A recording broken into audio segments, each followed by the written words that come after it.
Peradaban Eropa dimulai dengan kebangkitan Yunani kuno sekitar abad ke-8 sebelum Masehi. Yunani kuno terkenal sebagai tempat lahirnya demokrasi, filsafat, seni, dan ilmu pengetahuan. Polis seperti Athena dan Sparta memainkan peran penting dalam perkembangan budaya dan politik. Athena dikenal dengan demokrasi langsungnya, di mana warga negara berpartisipasi langsung dalam pengambilan keputusan politik.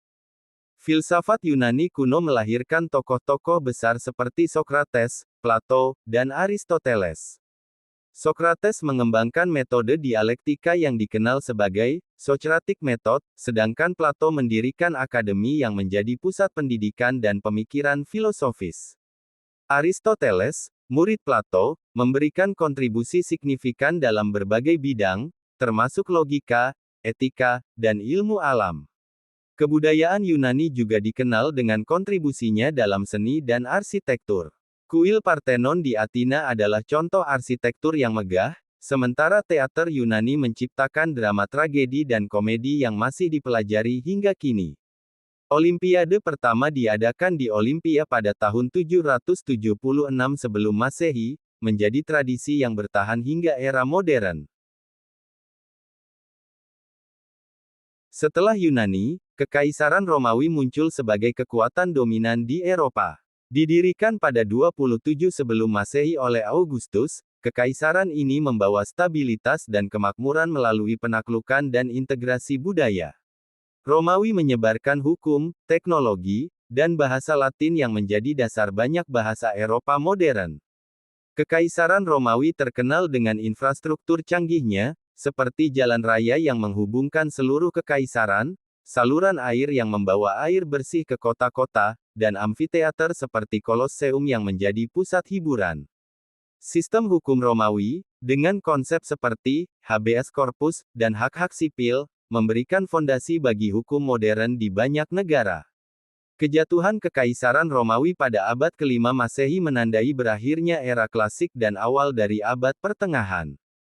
Penyebab kejatuhan ini kompleks, termasuk tekanan dari suku-suku barbar, korupsi internal, dan masalah ekonomi. Abad Pertengahan, sering disebut sebagai zaman kegelapan, berlangsung dari sekitar abad ke-5 hingga abad ke-15. Setelah kejatuhan Romawi, Eropa mengalami fragmentasi politik dan ekonomi. Kerajaan-kerajaan kecil dan sistem feodal menjadi struktur dominan.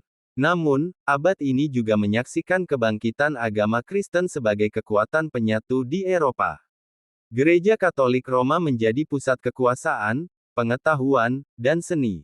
Feodalisme adalah sistem sosial dan ekonomi di mana tanah dimiliki oleh bangsawan yang memberikan perlindungan kepada petani yang mengolahnya. Sistem ini menciptakan hierarki yang ketat dan stabilitas lokal. Namun, kehidupan pada periode ini seringkali sulit, dengan peperangan, kelaparan, dan penyakit menjadi tantangan sehari-hari. Pada masa ini, Eropa mulai mengalami kebangkitan ekonomi dan budaya. Perdagangan berkembang pesat dengan munculnya kota-kota baru dan pasar. Pedagang-pedagang Italia seperti Marco Polo membuka rute perdagangan ke Asia, membawa barang-barang mewah seperti sutra dan rempah-rempah ke Eropa. Gereja Katolik memainkan peran sentral dalam kehidupan sehari-hari dan politik.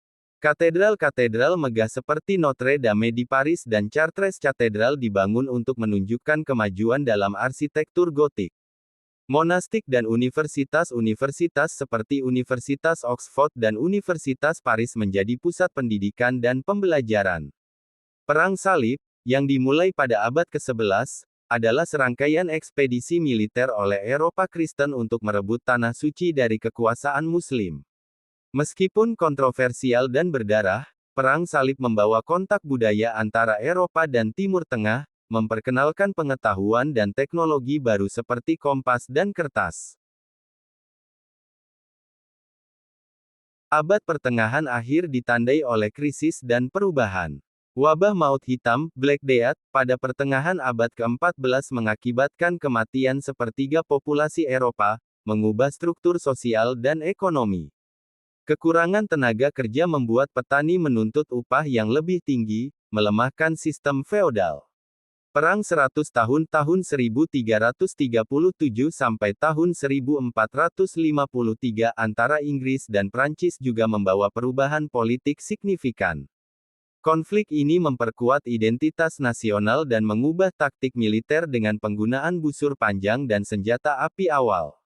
Namun, periode ini juga menyaksikan kebangkitan intelektual yang dikenal sebagai Renaissance.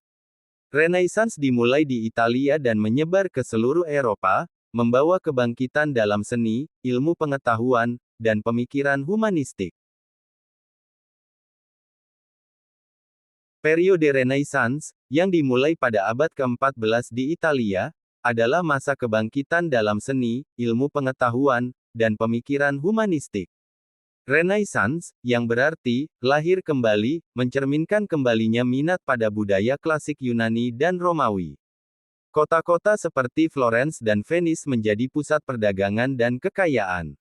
Seniman seperti Leonardo da Vinci, Michelangelo, dan Raphael menciptakan karya-karya yang luar biasa, sementara ilmuwan seperti Galileo Galilei dan Kopernikus mengubah cara pandang manusia terhadap alam semesta. Leonardo da Vinci, dengan karya-karya seperti Mona Lisa dan The Last Supper, menunjukkan keahlian luar biasa dalam seni dan ilmu pengetahuan. Michelangelo dikenal dengan patung David dan lukisan langit-langit Kapel Sistina. Renaissance juga membawa perubahan dalam struktur politik dan ekonomi. Kota-kota negara seperti Florence dipimpin oleh keluarga-keluarga bangsawan seperti Medici yang menjadi patron seni dan ilmu pengetahuan. Perdagangan dan perbankan berkembang, dan penemuan mesin cetak oleh Johannes Gutenberg pada tahun 1440 memungkinkan penyebaran ide-ide baru secara cepat. Pada abad ke-16, Renaissance mencapai puncaknya dengan munculnya tokoh-tokoh besar dalam seni dan ilmu pengetahuan. Selain Leonardo da Vinci dan Michelangelo, tokoh-tokoh seperti Raphael, Titian, dan Albrecht Dürer memperkaya dunia seni dengan karya-karya mereka. Dalam ilmu pengetahuan, Nicolaus Copernicus mengusulkan teori heliosentris yang menempatkan matahari di pusat tata surya, menantang pandangan geosentris yang dominan. Galileo Galilei, dengan teleskopnya, mengkonfirmasi teori ini dan membuat penemuan penting tentang bulan dan planet. Renaissance juga menyaksikan reformasi dalam agama.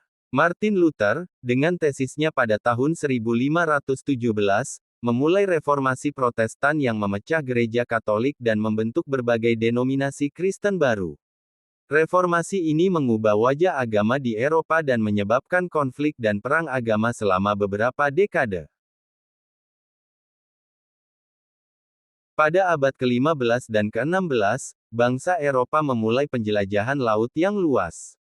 Penemuan benua Amerika oleh Christopher Columbus pada tahun 1492 dan rute laut ke India oleh Vasco da Gama pada tahun 1498 menandai awal dari era kolonialisme.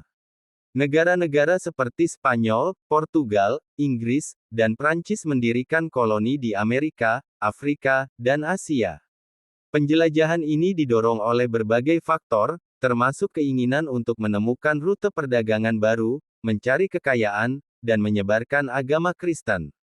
Penemuan dunia baru membawa kekayaan besar ke Eropa dalam bentuk emas, perak, dan bahan mentah lainnya. Namun, kolonialisme juga membawa eksploitasi dan penderitaan bagi banyak masyarakat di seluruh dunia. Perdagangan budak Atlantik, yang memindahkan jutaan orang Afrika ke Amerika sebagai budak, adalah salah satu dampak paling kelam dari periode ini. Budak-budak ini bekerja di perkebunan dan tambang di Amerika, menghasilkan kekayaan besar bagi tuan-tuan mereka tetapi menderita kondisi hidup yang mengerikan. Kolonialisme Eropa berkembang pesat selama abad ke-17 dan ke-18. Inggris, Prancis, Belanda, dan Spanyol memperluas kekuasaan mereka ke seluruh dunia, mendirikan koloni-koloni besar di Amerika, Afrika, dan Asia. Koloni-koloni ini menjadi sumber daya dan pasar penting bagi negara-negara Eropa. Kolonialisme membawa perubahan besar dalam ekonomi global, menciptakan sistem perdagangan internasional yang kompleks. Komoditas seperti gula, tembakau, kopi, dan rempah-rempah menjadi barang dagangan utama, dan kota-kota pelabuhan seperti Amsterdam dan London berkembang pesat sebagai pusat perdagangan. Namun, kolonialisme juga membawa eksploitasi, penindasan, dan ketidakadilan. Penduduk asli di banyak wilayah koloni kehilangan tanah dan kebebasan mereka, dan kekayaan yang dihasilkan oleh koloni seringkali hanya menguntungkan segelintir orang di Eropa. Perlawanan terhadap kolonialisme mulai muncul, dan konflik-konflik kolonial menjadi bagian dari sejarah panjang perjuangan kemerdekaan di abad-abad berikutnya. Revolusi industri pada abad ke-18 dan ke-19 mengubah Eropa secara mendasar. Penemuan mesin uap oleh James Watt dan perkembangan teknologi manufaktur menciptakan perubahan besar dalam ekonomi dan masyarakat. Pabrik-pabrik bermunculan, dan kota-kota tumbuh dengan cepat. Kelas pekerja industri muncul sebagai kekuatan sosial baru, dan perubahan dalam transportasi seperti kereta api mempercepat urbanisasi. Revolusi industri dimulai di Inggris dan segera menyebar ke seluruh Eropa dan Amerika Utara.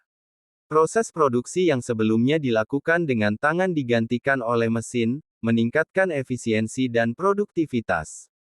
Perkembangan teknologi seperti mesin pemintal dan mesin tenun mengubah industri tekstil, sementara inovasi dalam metalurgi dan kimia membuka jalan bagi industri-industri baru. Revolusi industri membawa kemajuan besar tetapi juga tantangan baru. Kondisi kerja di pabrik seringkali keras dan tidak aman, dengan jam kerja panjang dan upah rendah. Eksploitasi pekerja anak menjadi masalah serius, dan polusi industri menciptakan lingkungan yang tidak sehat di banyak kota. Gerakan buruh mulai muncul sebagai respons terhadap kondisi ini, dengan tuntutan untuk perbaikan hak-hak pekerja dan kesejahteraan sosial. Serikat pekerja dibentuk untuk memperjuangkan hak-hak buruh, dan undang-undang perburuhan mulai diberlakukan untuk mengatur jam kerja, upah, dan kondisi kerja. Revolusi industri juga membawa perubahan dalam struktur sosial dan ekonomi. Kelas menengah baru muncul, terdiri dari pengusaha, pedagang, dan profesional yang mendapatkan kekayaan dari industri. Kesenjangan antara kaya dan miskin meningkat, tetapi mobilitas sosial juga menjadi lebih mungkin dibandingkan dengan sistem feodal sebelumnya. Abad ke-20 ditandai oleh dua perang dunia yang mengubah wajah Eropa dan dunia. Perang Dunia I, yang berlangsung dari 1914 hingga 1918, adalah salah satu konflik paling berdarah dalam sejarah manusia. Perang ini melibatkan kekuatan besar seperti Inggris, Prancis, Rusia, dan Jerman, dan mengakibatkan kehancuran besar dan perubahan politik yang signifikan. Perang Dunia I dipicu oleh berbagai faktor, termasuk nasionalisme, imperialisme, dan aliansi militer yang kompleks. Pembunuhan Archduke Franz Ferdinand dari Austria oleh seorang nasionalis Serbia menjadi pemicu langsung perang. Perang ini menyaksikan penggunaan senjata-senjata baru seperti tank, pesawat terbang, dan senjata kimia, yang menyebabkan penderitaan besar bagi para tentara dan warga sipil. Hasil dari Perang Dunia I adalah runtuhnya kekaisaran-kekaisaran besar seperti Kekaisaran Austro, Kekaisaran Ottoman, dan Kekaisaran Rusia. Perjanjian Versailles, yang mengakhiri perang, menetapkan syarat-syarat keras bagi Jerman dan menciptakan kondisi yang pada akhirnya berkontribusi pada munculnya Perang Dunia Kedua. Perang Dunia Kedua, yang berlangsung dari 1939 hingga 1945, adalah konflik global yang lebih besar dan lebih menghancurkan daripada Perang Dunia I. Perang ini dimulai dengan invasi Jerman ke Polandia dan melibatkan kekuatan besar seperti Jerman, Italia, Jepang, Inggris, Prancis, Uni Soviet, dan Amerika Serikat. Perang Dunia II menyaksikan penggunaan strategi militer yang lebih canggih dan senjata yang lebih mematikan, termasuk bom atom yang dijatuhkan di Hiroshima dan Nagasaki oleh Amerika Serikat pada tahun 1945. Holocaust, genosida sistematis terhadap 6 juta orang Yahudi oleh Nazi Jerman, adalah salah satu peristiwa paling mengerikan dalam perang ini. Hasil dari Perang Dunia II adalah kehancuran besar di Eropa dan perubahan besar dalam tatanan politik dunia. Amerika Serikat dan Uni Soviet muncul sebagai dua kekuatan super yang mendominasi politik internasional selama Perang Dingin. Eropa Barat mengalami periode rekonstruksi yang dikenal sebagai Marshall Plan, sementara Eropa Timur jatuh di bawah pengaruh Soviet dan menjadi bagian dari Blok Timur. Setelah Perang Dunia II, Eropa mengalami periode rekonstruksi dan integrasi yang mengarah pada pembentukan Uni Eropa. Proses ini dimulai dengan pembentukan Komunitas Batu Bara dan Baja Eropa pada tahun 1951, yang bertujuan untuk mengintegrasikan industri-industri kunci dan mencegah perang di masa depan. Pada tahun 1957, Perjanjian Roma mendirikan Komunitas Ekonomi Eropa yang bertujuan untuk menciptakan pasar bersama dan memperkuat kerjasama ekonomi. Proses integrasi ini berlanjut dengan pembentukan Uni Eropa pada tahun 1993 melalui Perjanjian Maastricht. Uni Eropa telah berhasil menghilangkan hambatan perdagangan antar negara anggotanya, memperkenalkan mata uang bersama, dan meningkatkan mobilitas warga di seluruh benua. Uni Eropa juga memainkan peran penting dalam diplomasi internasional dan upaya perdamaian global, serta dalam penanganan isu-isu kontemporer seperti perubahan iklim dan migrasi. Eropa terus menghadapi tantangan dan peluang yang kompleks.